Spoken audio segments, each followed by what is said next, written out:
What's up, squids? We're back with another pointless video. Oh my god, this thing is so dusty and dirty because it's been in the shed. But today we're going to do a review on the Qronge X1 Spark Large Edition, or L on their website. And guys, if you want this bike, you can use the link in my bio, the link in the description, or use code SKXS50 to save money on this freaking unit of a bike. Now, to just go over some of the basics of this bike, you're coming in, instead of the like smaller wheels, you got a 17-inch wheel on the front, and you got the 14-inch wheel on the back, but it is a little thicker than when you get like the smaller bikes like the Tudio and Yasma and all that. Now with that, it raises the seat height quite a bit, so it is like more idea for teenage riders or just people that are a little bit taller. But I mean, even if you're not, you can still ride this e-bike. And I mean, don't mind how dirty it is, but you got your blinkers here, and both of them work. You got your brake light that's also functional. And you also have a controllable headlight, which maybe you can see because of the freaking daylight. And they went with that more like Ultra B style of headlight, which looks way better. And they do also have this variant in just like the plain blacked out color, or you can just go with the normal color scheme.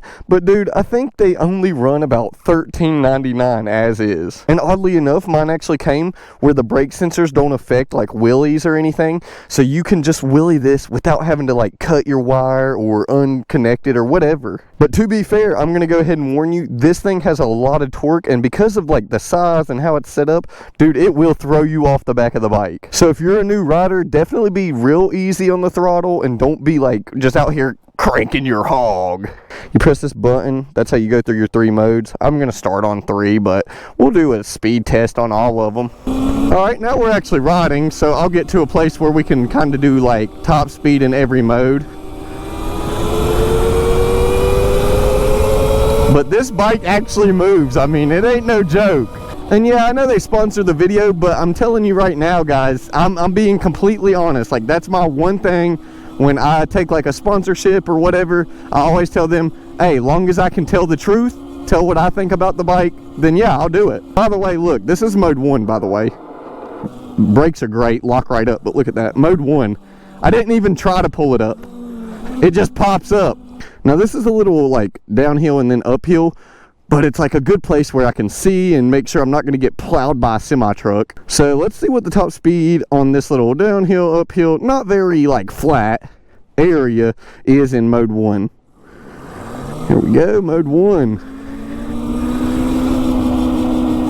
Looks like it stops at 20 miles an hour, 2021. So let's just go ahead and quit here. Look at that. Woohoo, look at that back brake. All right, mode 2. And this is uphill, as you can see.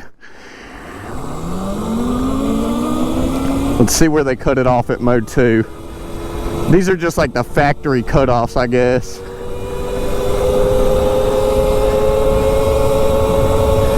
Gosh, 36. 36, and that was all uphill, by the way. Okay, bud. Bud was looking at me like he just wanted to take me out.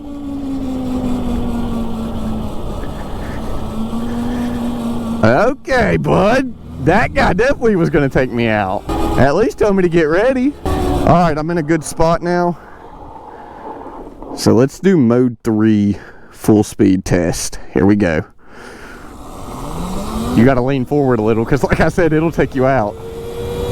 I'm racing this horse. They just don't know it. 40, 41. This is pretty flat here. 43. 43, 44, 45. Okay, looks like about 45 miles an hour, and they advertise 50 miles an hour. It's actually the same specs, like all in all, as the smaller version of the bike. So that makes sense because I think they test without a rider. I weigh about 160 and I'm 6'1", so yeah, that checks out. I believe they're pretty accurate with their testing, because if they're testing it without a rider and you add 160 pounds to it, yeah, I could see where the 5 miles an hour like drops off. You gotta watch these people.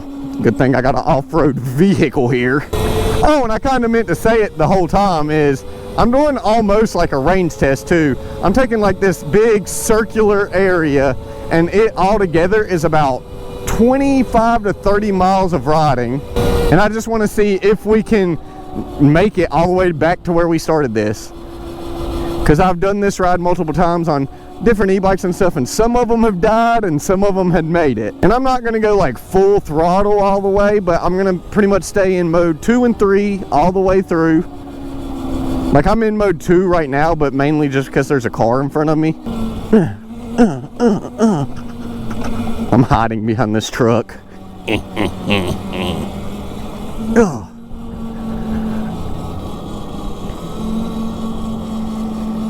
Ah, look how beautiful.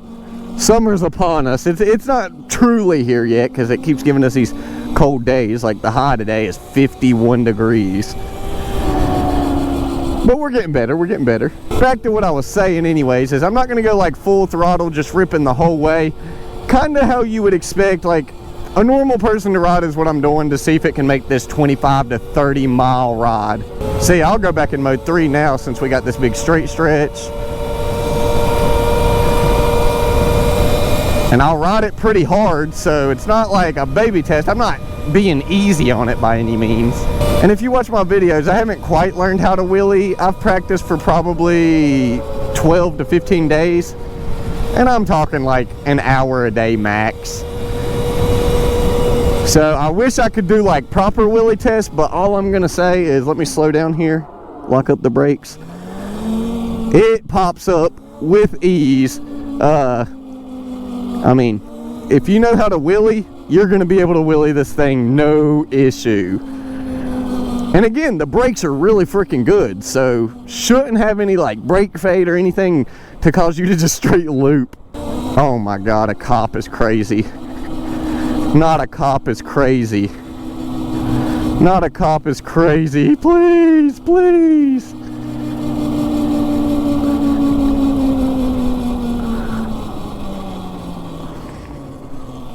Whoop. This isn't quite the way I was going, but this is the way I'm going now.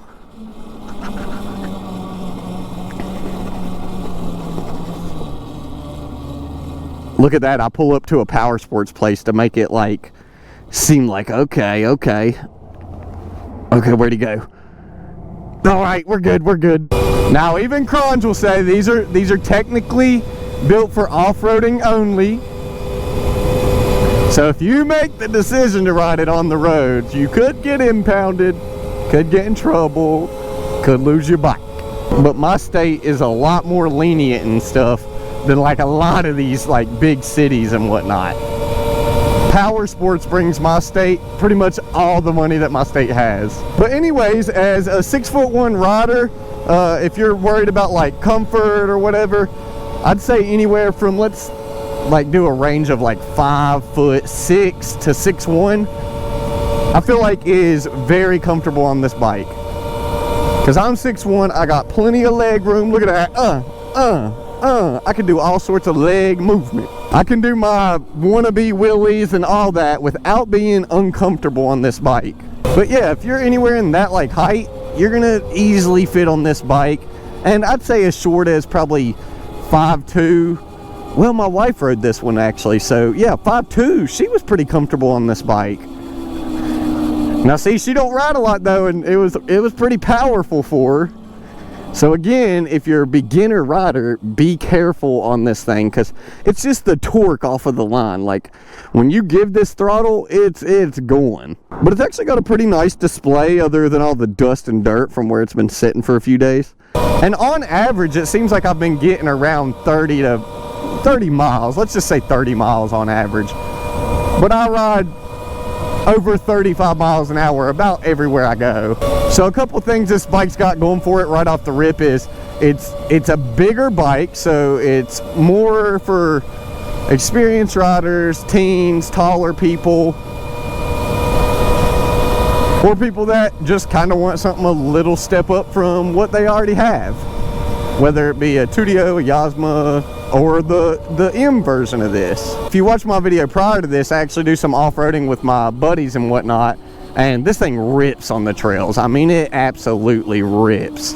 And it looks like we've only dropped 1 bar in 10 miles. Like 100% honest, the only negative thing I can say after putting almost 100 miles on this bike now is the seat's a little uncomfortable. It's certainly not a deal breaker because, I mean, almost all these mini bikes have kind of crappy seats.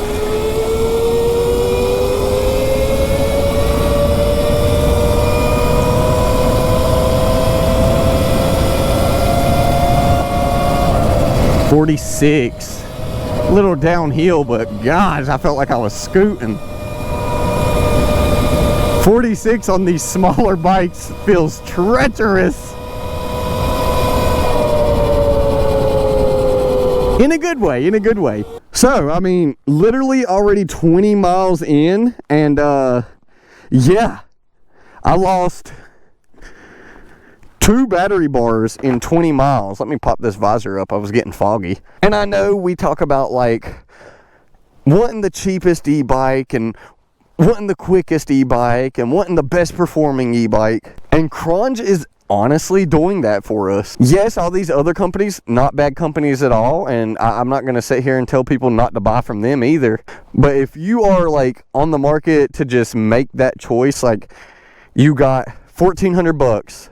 Because that's what this one runs. If you use my link in my bio or description or my code SKXS50, it'll be even cheaper. But let's just say you got 1,400 bucks and you're debating, should I get this Qronge X1 Spark, a Yasma, some of these new things like Hey Villain or whatever. I honestly think this is going to be the best bang for your buck. You're getting the most power, and it's not like I have to tune this bike when I get it to get this 45 to 50 miles an hour. This is straight out of the box. So you're getting that power. You're getting a little bit bigger size than the other ones. For a cheaper price, by the way. That's what we're talking about. We're talking about cheaper, except for the build quality, because it's literally the same, if not better than some of these other companies. More power, a little bit bigger, great brakes, great suspension, obviously good range. I'm 20 miles in, I lost 2 battery bars. If you watch my other video, it rips on the trails like super easy. I was taking it real easy on the trails because I didn't feel like breaking my wrist before season again like last year. But this thing was scooting on the trails. And it's got a sleek look for it, man. I mean, like I said, it kind of is giving that Ultra B look, obviously other than the color scheme.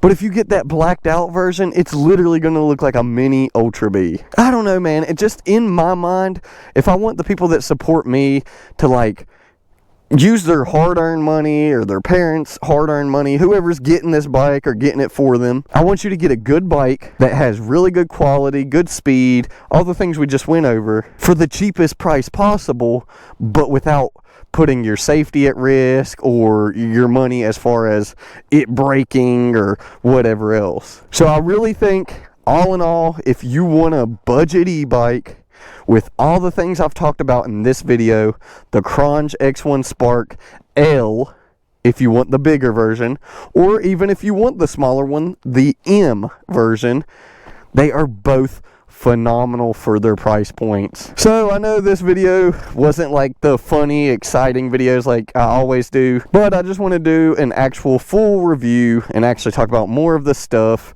that makes this bike what I think is one of the better bikes to get for the cheaper price points. And if you just kind of were wanting to watch this video because you wanted to like get more info or learn about this bike, hopefully I was able to actually help you or kind of answer some of them. I mean, I don't know. I'm not the best teacher. It's a lot of fun. It's got some pep in its step, especially for its like pit bike style size. And this is like proper pit bike size. It's like the size of a 110 or something. My only downfall to this whole bike, I think, is the seat, which you can tell it's real thin.